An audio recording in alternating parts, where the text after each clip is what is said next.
All right, it didn't take 2 weeks. Imagine that. I'm back. And we got some developments. So, going off of my video that I posted yesterday, we were in support. I mentioned that we didn't really see many high time frame bullish signs at the point where I recorded yesterday's video. But since then, we have had some developments. So, I want to go over those.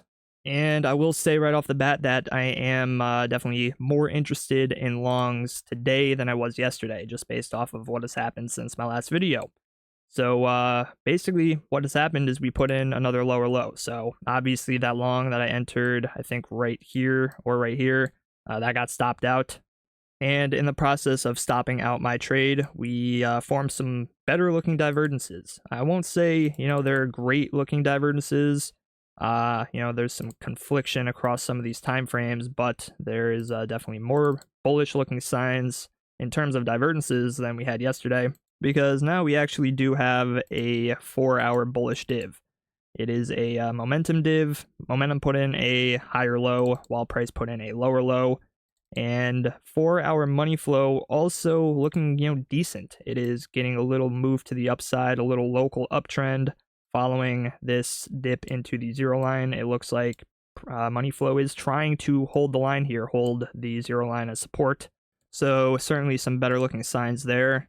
3-hour, we have the momentum divs as well, but money flow still looking pretty crap here. When I looked at it yesterday, money flow was already coming down, putting in lower lows, so since then it's kind of gone flat.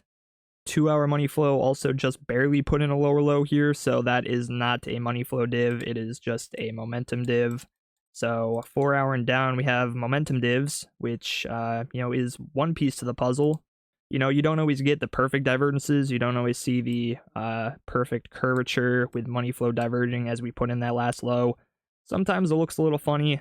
We can certainly reverse from, just momentum divs like this, especially since we're at such a key area of support. We're around the point of control.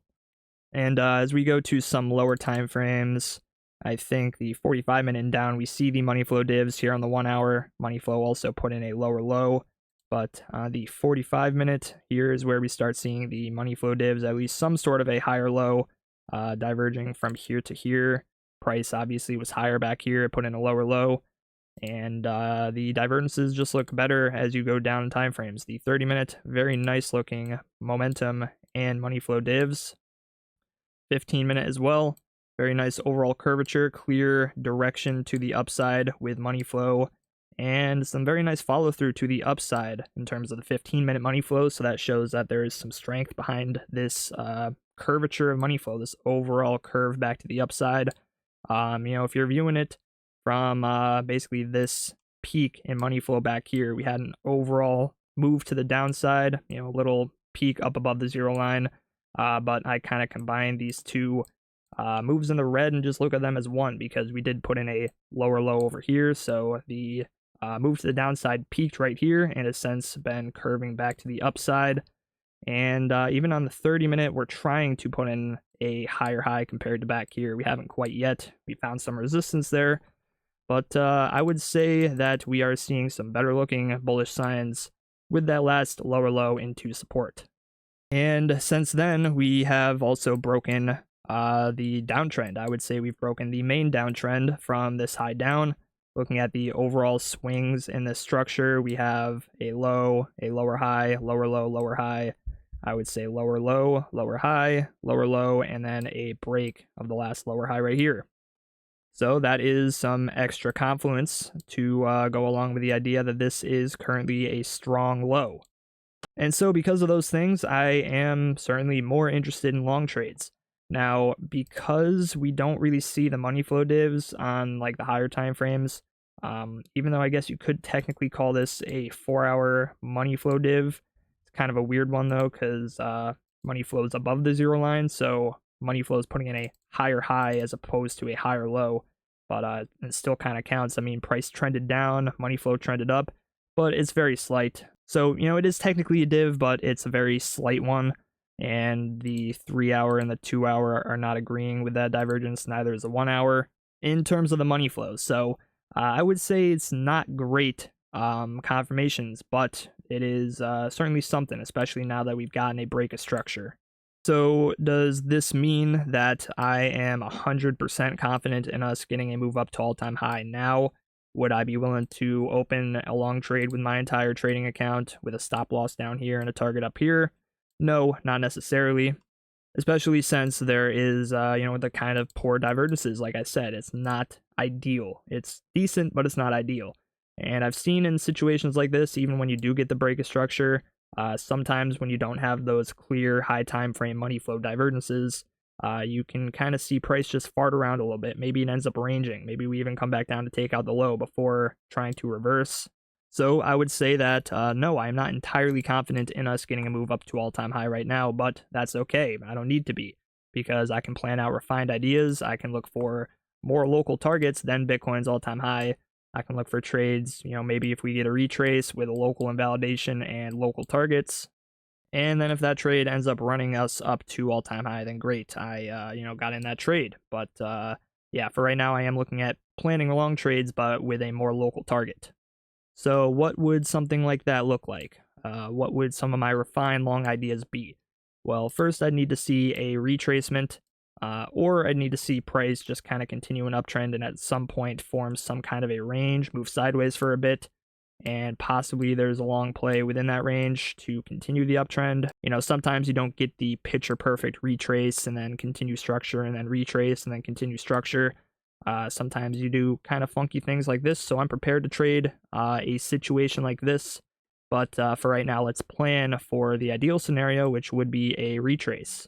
And there are a few things I want to do to narrow down my targets. First, let's take a fib pull from that last lower low up to that most recent high. And let's check for confluence with some volume levels of this previous range that we broke out of, because this is technically a sideways range. And I'd like to pull that over to the candle that actually broke above the range. And usually what I like to do for a sign of a strong trend is I would just immediately mark out the value area high to the point of control. And in this situation, I'm going to bring it down to the 0.5 because it's so close. And I think, for a sign of strength, we would like to not really reclaim the value area of this range. We can dip below the value area high. It doesn't have to be like a perfect retest off the value area high. We can come down in this little area between the point of control and the value area high and hold that as support.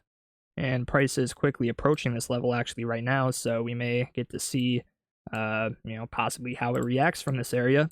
But that would be my refined zone number 1.